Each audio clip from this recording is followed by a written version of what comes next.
Well, Rick, we're at the midpoint, and in this episode 3, we're going to talk about deeper leadership strength. Yeah. And if anyone knows you or has heard you talk about leadership, they know you care about the use of power and leadership, strength. But again, when we think about the leadership industry, strength usually equates to force. But when you think and envision about strength, you're thinking about something much different than that. Yes. So again, I refer to the Life Reframe podcast. We finished that. It's done. So I'm not trying to recruit listeners to the podcast. But we archived a bunch of these kinds of topics, and one of them is on strength. And I had my best friend, Stephen, my wife, Teresa, and I talk about strength because I struggle with feeling strong. I'm super tenderhearted and emotional. I cry very easily in tender moments. I find greater joy in supporting and enabling another person's performance than my own. I always said I never thought, hey, I'd love to be Michael Jordan, but I would have loved to have been Phil Jackson, who coached the Bulls. Yeah. That's me. That's who I'm wired to be. So going back to we talked in the last episode about comparisons. It's like I can look at that strong plus also, and you'll relate this from being from rural Appalachian background, kind of a sense of like less than. And so I run into alpha male strong leaders or take charge, make things happen. I'm like I don't. So maybe you want to be smart, that kind of strength, right? Yeah, that's the strong people. And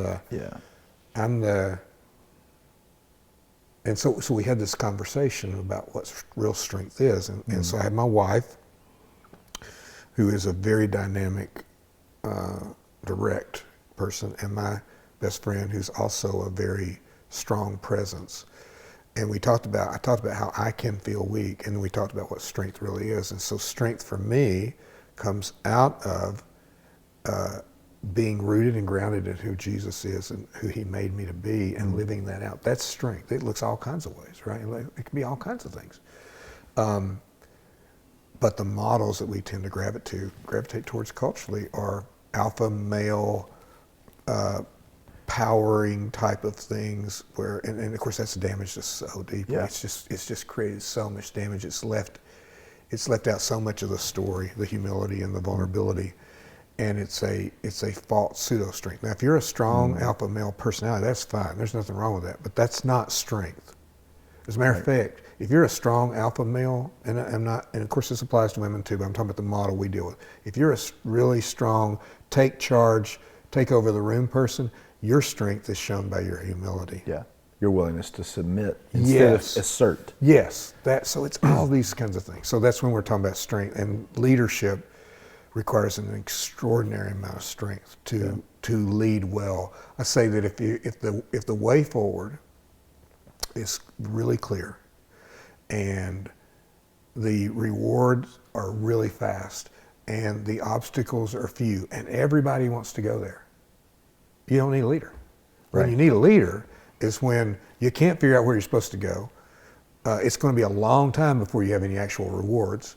There are so many obstacles you don't know if you're going to make it through, and the people don't want to go there. Yeah, it's more like leading the people of Israel by Moses and Joshua. It's like getting a bunch of people to do what they already want to do. Yeah, and so that takes an enormous amount of strength. That's good.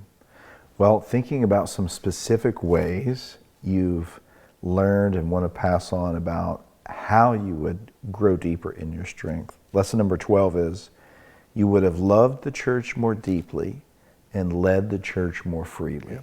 So it's going to build off things we talked about in the other 2 episodes, but let me take it to another place. I just would have risked more for them. I would have told them more exactly what I thought and felt, and filtered it in an appropriate manner. And not just in a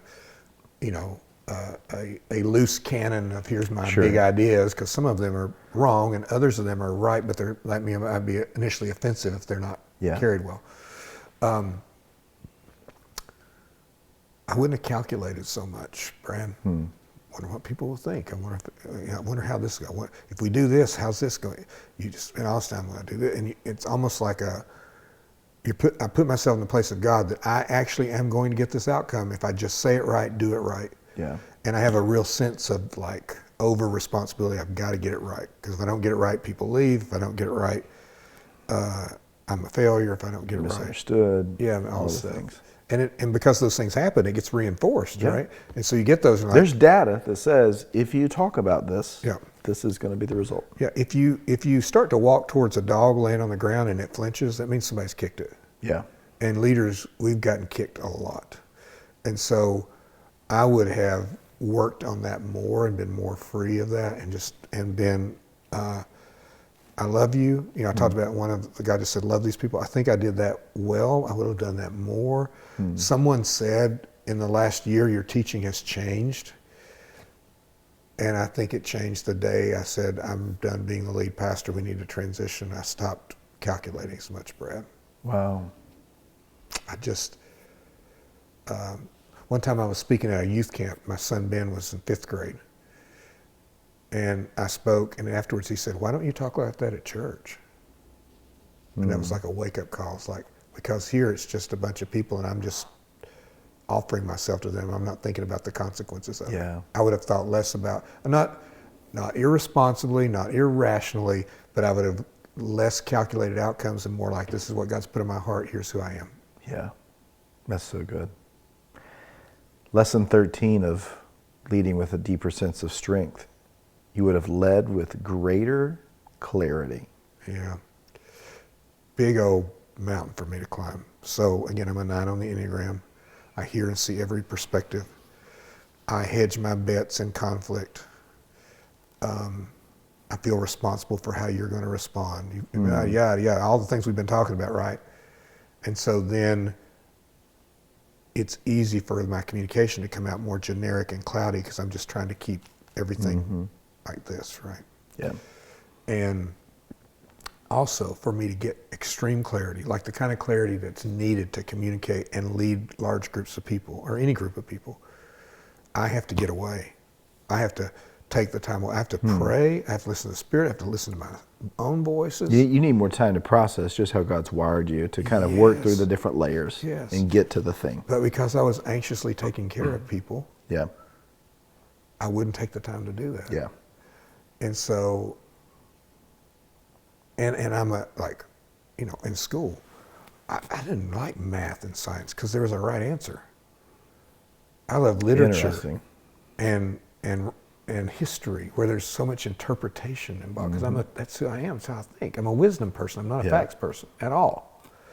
I'm a imaginative person, not an engineer. And so people need clarity.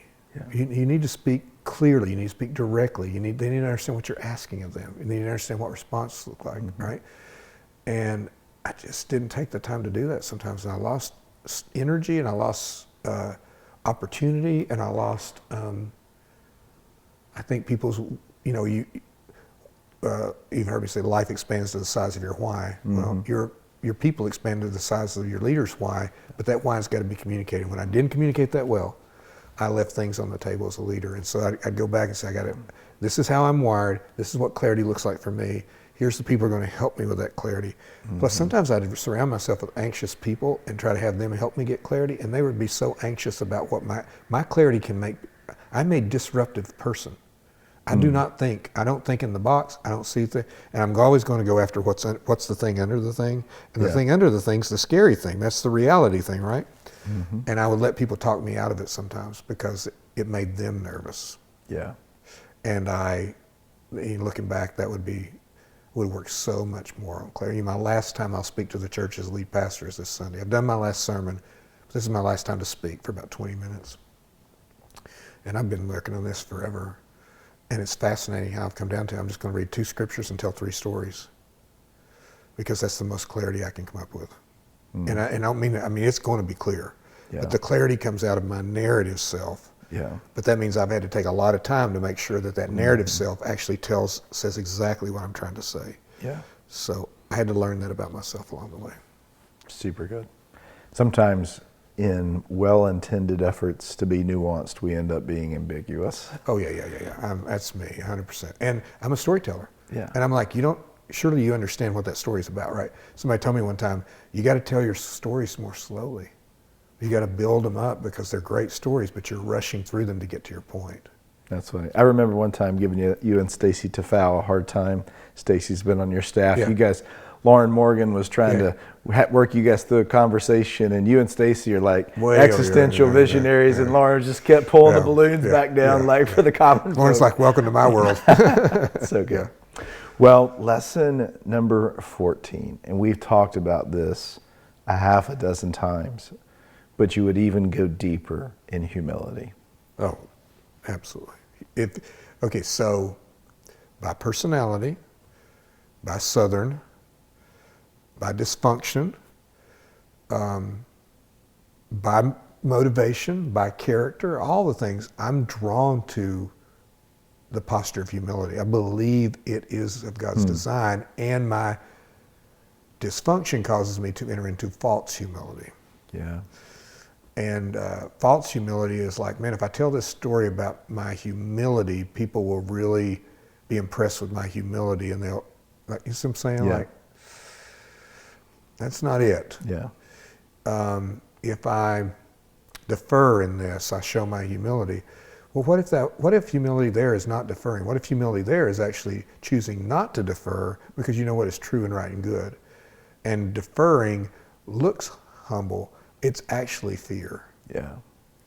That hurts. I mean, the words coming out of my mouth are sting because I know the pain of that, both to myself and the impact that's had. Yeah, humility is definitely in washing the feet of the disciples, but it's also the willingness to be decisive, knowing that the back end of that is going to come with some negative feedback. It's also clearing the temple. Right? Sometimes clearing the temple is, that's right. Yeah. Or calling out the Pharisees for who they actually were. Yeah. Jesus did that. So a more holistic vision of humility is yes to meek and mild and gentle, but also to, hey, this is going to actually bring me lower in people's esteem to make this hard decision. And that's actual humble leadership. Yes, that's a great word. That's a really, really good illustration. I'm going to make this decision, and we are all going to pay the consequences, but it's the right decision. It's what needs to be done. The prideful leader is going to protect themselves from Absolutely. that. The humble leader is going to open themselves up to whatever may come from that. I always say we never do anything to protect the church. We never do anything to make the church work. Yeah. We do what is right and good and best in the sight of the Lord as we can understand it, flawed people that we are. And we stand in that. Yeah. And whatever happens with that, happens with that. We talked on an earlier episode about risk.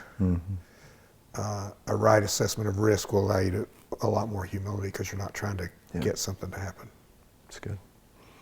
Well, in the context of strength, when pressure comes, when hardship comes, when difficult decisions come, when things are messy, some of our natural human tendency is to run away from those things. But lesson number 15 is you would move towards everything. Everything that's hard, every conflict, every question, every failed performance by a staff person, every stray comment that is made that you know is going to cause damage. Brad, I have never, let me see if I can put this in the right words. I've never known something was an issue and chose not to move toward it, and it got better. Ever. It's like an infection. Yeah. It's like it's not going to get better. It's going to spread. Yeah. And it's exhausting. Like I get tired, of people's humanity. I don't want to deal with this again. I don't want to, or like, I don't have time for this. And of course, sometimes you say, I don't have the energy required to do this well, but I got to figure out what I'm going to do with it. I got to put it on the schedule. Maybe I can't deal with it today, but I do have to deal with it. Yeah, and it's not something you just defer to whenever you address it. But moving towards everything means also, if there's a vision or if there's something, then be on it. Like if we've said we're going to do something, then move towards that. Yeah. If we see, as leaders, we often see things before we get there. Like we see what's coming. Our people are like, hey, I remember I said to people when they asked me about, somebody said, you're leaving too early. You're still young. The church is doing great. Why would you leave now? I said, well, one, part of it's because I have a calling to some things that I'm called to that while you may think I'm young to be leaving, I'm 63 years old. I don't have forever to do these things, and I feel very called to them. But the other thing that you cannot see is I'm actually the ceiling on the church right now. And you would say, there's no way that's true. And I'm like, it is true. It is time. We need a new vision, a fresh vision, a new season, and we need a 5 or 10 year run.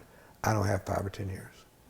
So I could wait around and put us on hold for 3 years, and nobody would know the difference, Brad. Nobody would know the difference. But it would be about you. It'd be because I'm hanging on. Yeah. And that's what I realized in February of 23. After January 23, I said to the elders, they said, when are you going to leave? I said, first Sunday in August 2027.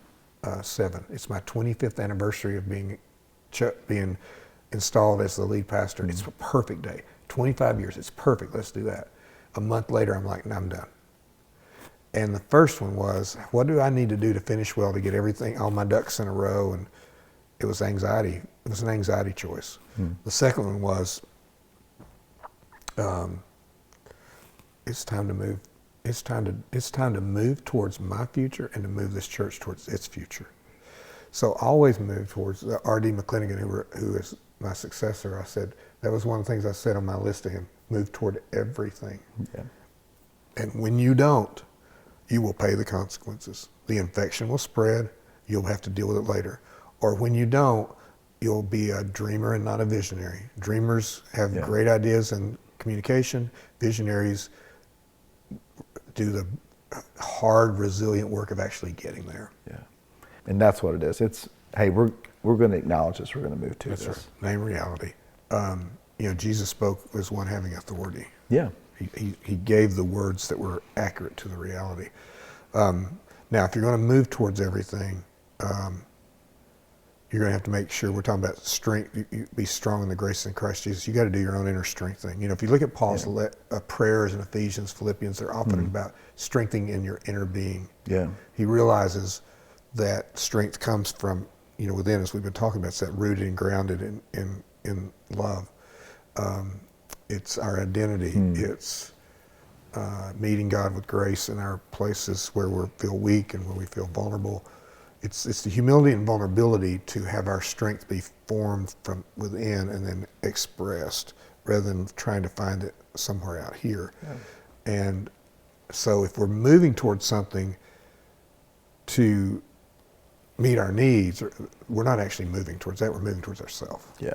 Moving towards something is what you're describing, these guys. It's moving towards the thing that you actually don't want to move towards. But if you don't do it, there is a loss for your leadership and for the people you're leading. Rick, I love number 16 here. You say that you want to hit sin and then release the results. What do you mean by that? I'm notorious for, I do what is right. I know the Lord's called me to do it, and then I ruminate about it for days. Second guess, what if? Now what's going to happen? Now let's say this. There aren't a bunch of things you should be hitting send on to begin with, right? So that's a metaphor. So a little clarity here. Yeah, a little clarity. Don't just send emails out. It's probably a bad way to say it. I would have done it and then not spent time thinking about it. So you're not hitting send recklessly. Yeah. You've prayed, you've gotten counsel, you've come to a decision. There you go. Hit send. That's it. Release the results. And hit send may be walking out of a meeting and going to have another meeting. It might be letting a staff person go. It might be putting a staff person on a developmental plan and probation. It might be confronting someone in a situation. It might be going to say, I'm sorry. Yeah. It can be all kinds of things. But if you're moving toward everything, you're going to have these moments when it feels vulnerable. You make that decision.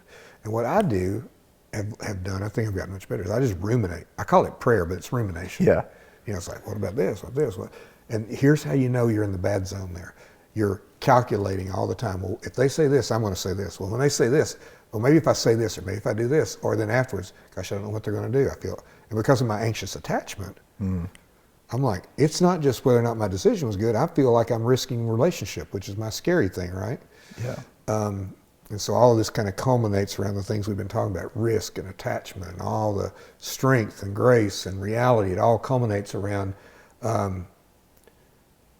as crazy as this sounds, this is not my church, and this is not my organization, and this is not my team, and this is not my adult child. First. Yeah. It is, I'm just stewarding. Yeah. He's God. Yeah. And it's really hard for me to do. I don't like people to lead me. I don't like people to criticize me. I don't like to be misunderstood. I don't like to feel like I failed. I don't like to feel like I'm vulnerable to other people's comments. I don't like any of that stuff, Brad. Yeah. But if I'm going to grow stronger, I'm going to have to let that go. Yeah. I have to let that be in his hands. You know, of course we've talked about outcomes. We want things to be a certain way. We want success. We don't want people to respond to us in certain ways. But I don't really want to be God. Yeah. Not really. I don't really assess myself that that's a good idea. And so that means, Brad, I'm going to send that, or I'm going to make that decision, I'm going to do this, and I know something's coming back, but I'm going to trust that when that comes back, if I'm present with God, I'm present with myself, and I'm present with the people, it'll be what it needs to be. Yeah. Instead of like 10 hours making a decision and 30 hours worrying about it. And I'd like to say that's not true, but it's anxiously watching for the text, anxiously waiting for the call. Yeah. It's that person in your world who, if you see their name, you're like, oh no, this is going to be bad. Yeah. It's going to be hard. It's letting go of those kinds of things. I've got a placard in my office as a reminder. It's a quote from Charles Stanley: "Obey God and leave all the consequences to Him." That's a great quote. Hit send, release the results. And release it. And that, you'll become more resilient, you'll become stronger, and you'll actually find you have more energy to lead because you're not diffusing that energy around things that you can't control, nor as He asks you to. Yeah. I often, one of the things I'll be praying about something, and I really, like the Spirit of God will say to me, did I ask you to do that? Did I ask you to take responsibility for that? Did I ask you? Not you, did I ask you to do that? No. Then why are you doing it? Yeah. What's happening? And how can we release you from that? That's good. Thanks for helping us think about how to go deeper in our leadership strength.